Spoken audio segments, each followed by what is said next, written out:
Welcome to the Water Trough, where we can't make you drink, but we will make you think. My name is Ed Drozda, the Small Business Doctor, and I'm really excited you chose to join me here as we discuss topics that are important for small business folks just like you. If you're looking for ideas, inspiration, and possibility, you've come to the right place. Join us as we take steps to help you create the healthy business that you've always wanted.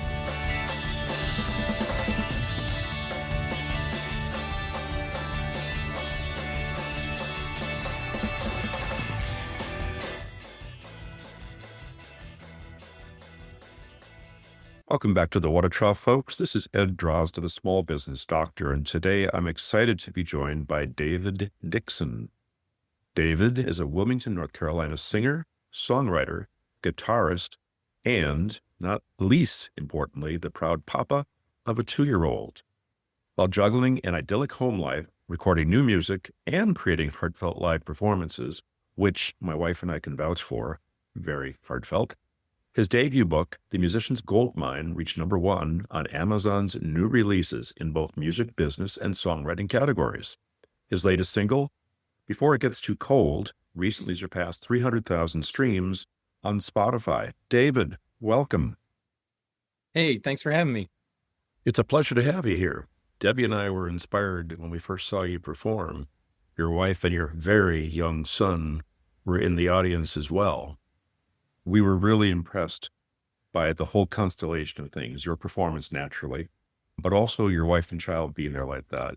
It was an outside venue and it felt really good.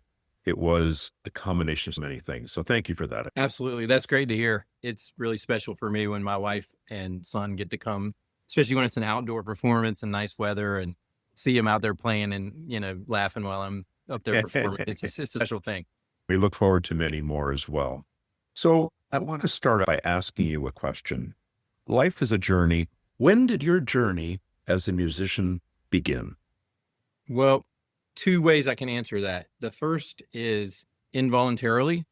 When I was 2 years old and change, my mom was a violin instructor and was one of the pioneers of the Suzuki method, which is a Japanese method of learning classical music through memorization and playing by ear before learning how to read music.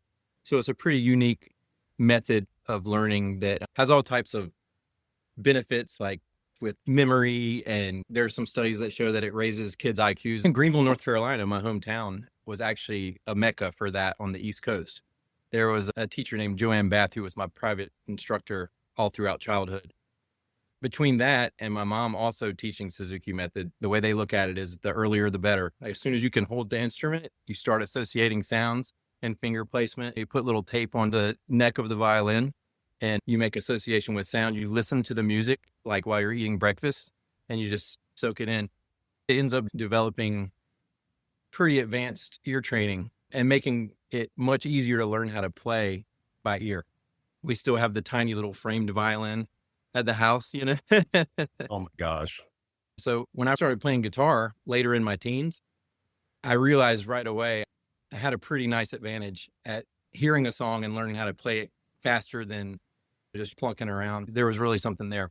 As far as answering your question, when did I know that was the path I wanted to be on and pursue? That would probably be when I was around 12 or 13. I had already learned how to play violin. I had learned how to play bass guitar and the upright bass for orchestra.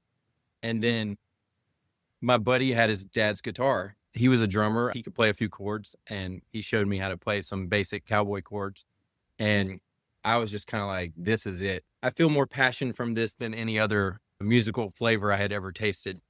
Love at first sight. Put a band together relatively quickly, starting with just us as a duo, recruited our friends to play bass and guitar. And by the time I was 14, I knew that that's what I wanted to do for my life. I think a lot of us would agree when it comes to parenting, starting out with something at a young age. Am I coercing my child to go that path, or am I giving them an opportunity to investigate something? It seems like you were given an opportunity to investigate, which grew with time. Yes? Yes, it was also not only guidance. There was a fair amount of discipline. And I guess we can look at it in reverse and say, in the end, David was thrilled with the idea. Maybe not so much along the way. Is that what you're saying? yeah, I remember at times dreading the lessons, dreading the summer workshops that I had to go to at ECU that was like international I forget what it was called, but it was a big program that was annual. And there's teachers from all over the world that came in, and you learned an amazing amount of skills from all these famous instructors. But it's in the middle of your summer and you're 10 years old and you're like, I want to be outside playing at the pool or whatever. But all that said, I would not change a thing. I would not take it back for anything. I got an enormous advantage in my music career from my upbringing. So I'm glad my mom pushed me into it. There was a light switch moment for me. I think I was 14. I might have been 15. My house was the band rehearsal house. Most of the kids in the band lived in the neighborhoods and we practiced a couple times a week. We got pretty doggone good for a high school band. There was this famous music venue in Greenville at the time called the Attic, and they hosted a Battle of the Bands. Of course, we signed up for that. I had performed many times in front of people on violin, but this was my first band performance.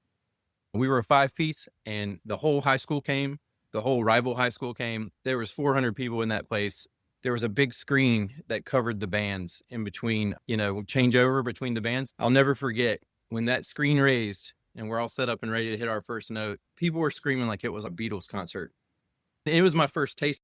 In my mind, I was like, this is what it's like to perform live music. I'm sold for the rest of my life.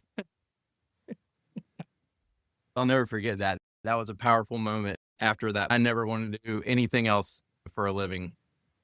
Out of curiosity, how did you do in the battle? Well, we won. What? We Oh. won. Yeah, Well, now it's totally cemented, right? absolutely. Validation. I still have the trophy in my garage. Oh my gosh, that's so cool. We were really good for a high school band. We took it really seriously. We were all passionate about music. The drummer was a prodigy, basically a John Bonham as a 15-year-old. Of course, not that good, but better than most adults. Well, John Bonham was 15 at one point too, right? Absolutely. It was a really exciting time. That's fantastic. I can see at this point, you're taking the keys and the ownership of the vehicle. And from here on out, you're destined to do what you want to do and how you want to do it.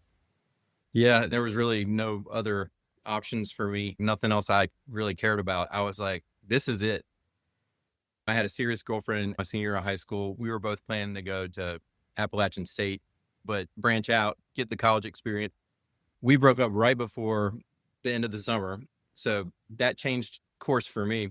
I was also on a violin scholarship at App State. So I was there to study classical violin technically, but I was a 17-year-old starting college and wanted to have fun and was passionate about playing in bands. So I spent all of my free time not working on classical violin and playing at open mics, playing in pickup bands, playing and singing around Boone. I realized this is not the best place for me to get the best at that.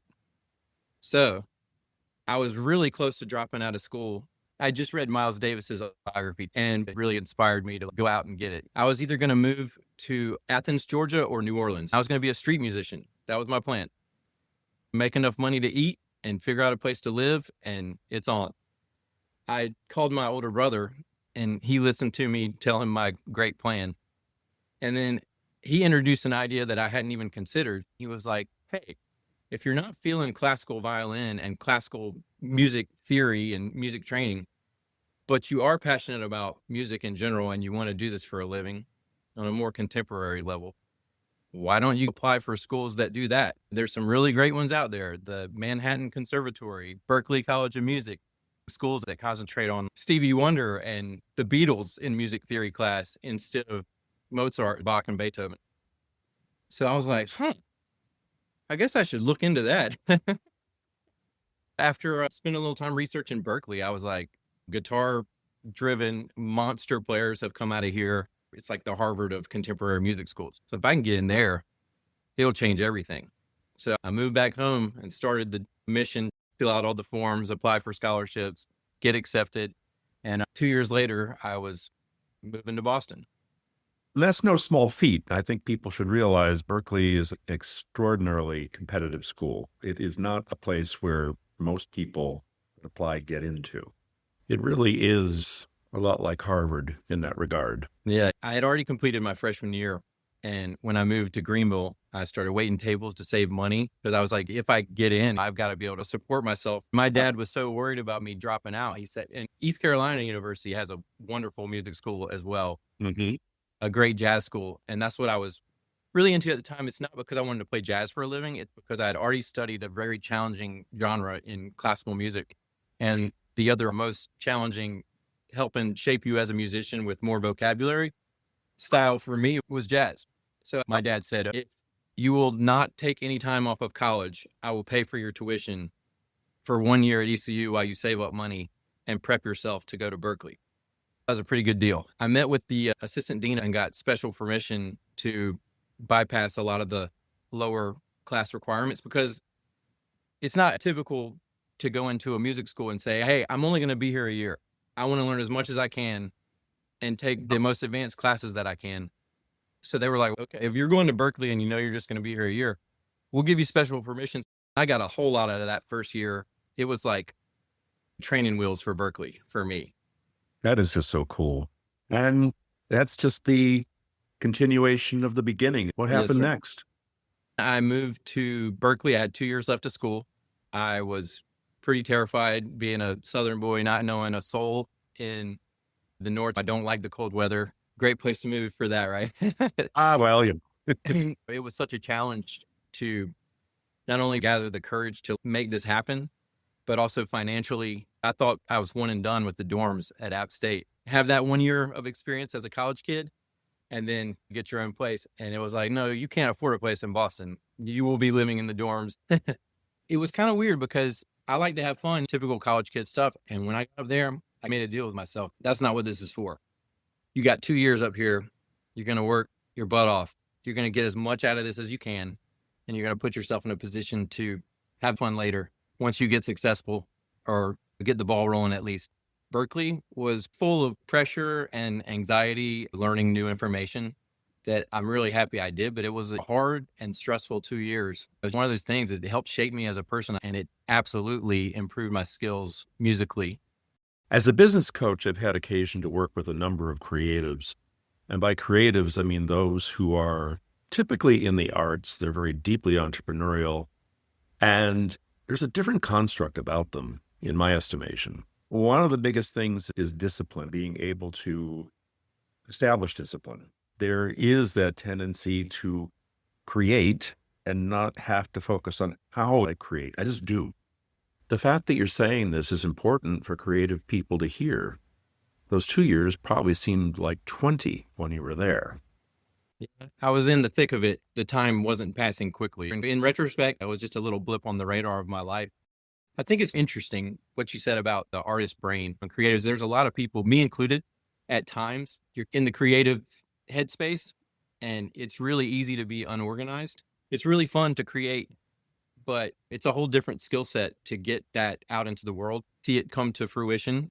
For instance, I'm in my office home studio right now, and I just cleaned up probably 15 different to-do lists that all had some similar bleed over and consolidation. I can very quickly let that get out of hand because I'll be trying to think in creative mode. But for people that are doing it DIY like myself, you have to learn the skill sets or at least work on them to bridge the left and right brain, or else it kind of becomes chaos or you end up with a million unfinished projects. Right.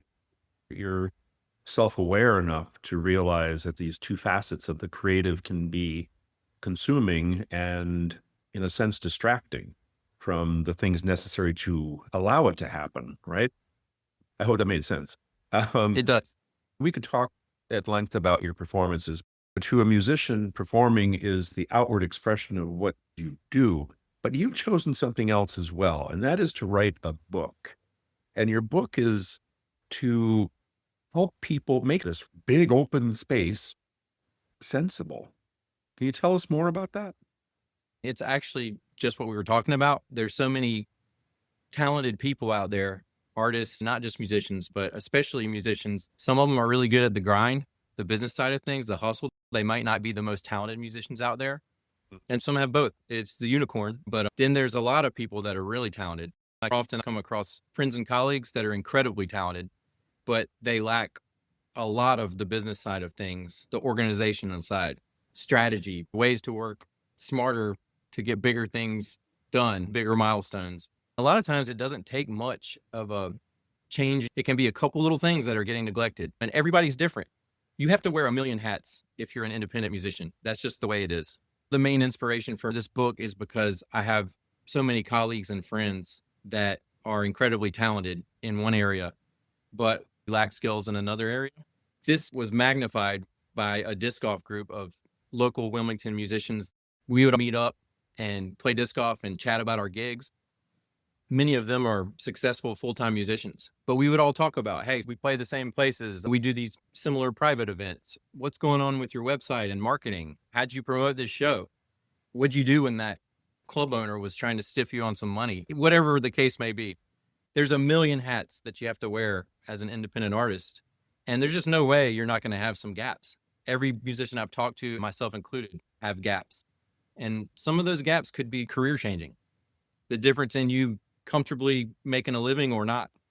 The more we had these conversations, the more I realized some of the information that I've been working to learn and figure out the hard way for 20 plus years seemed like secondhand implied info to me. And it's totally not, even to other full-timers. Not that that makes me the expert, but there was a lot of information there that I knew would help a lot of other people in a similar situation. I started writing it like maybe this will be a blog or a series of blog entries. And all of a sudden I was 170 pages in, not even close to being done, and was like, this is a book.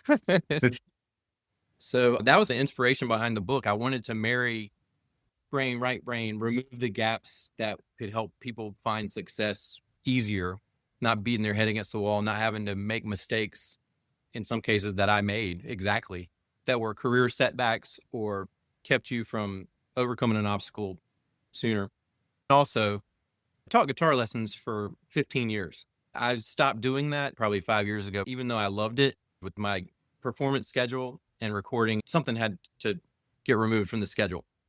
But I really enjoyed teaching, and I had developed almost like family relationships with some of my students. It was very rewarding. There's nothing like showing somebody a concept, figuring out a way to where it really registers with them, because all students are different. You know, you could explain something the same way to two different people and one of them gets it, the other one doesn't. So you got to figure out a different way. That was missing from my life at the time that I was writing this book. So I was like, well, you know what I'm going to do? I've got all these cool little short lesson concepts that I've seen work with other musicians over many years. I've seen them light up when you show them this minor major chord. It sounds like the spy chord in James Bond. You know what I mean? Most musicians, even accomplished players, if you didn't study jazz, you probably don't know what that is. Parts 1 through 4 are mostly focused on music business, client relations, marketing, all that stuff. Part 5 of the book is actual music lessons. I've read a lot of helpful music business books, and I studied music business at Berkeley as well as performance, but I never came across a book that had actual hands-on music lessons combined with the business side. So I was like, there's value here. This could be really cool for other musicians. So that's what I set out to do. That's really fantastic. I can imagine that unless you've got extraordinarily deep pockets, the vast majority of musicians do not have managers and or agents. They are doing this on their own. That's where a book like this really comes in handy because, as you said, you can perform till the cows come home, but if you don't have any business sense whatsoever, you might as well be busking in a subway in New York City because it's not going to go that far.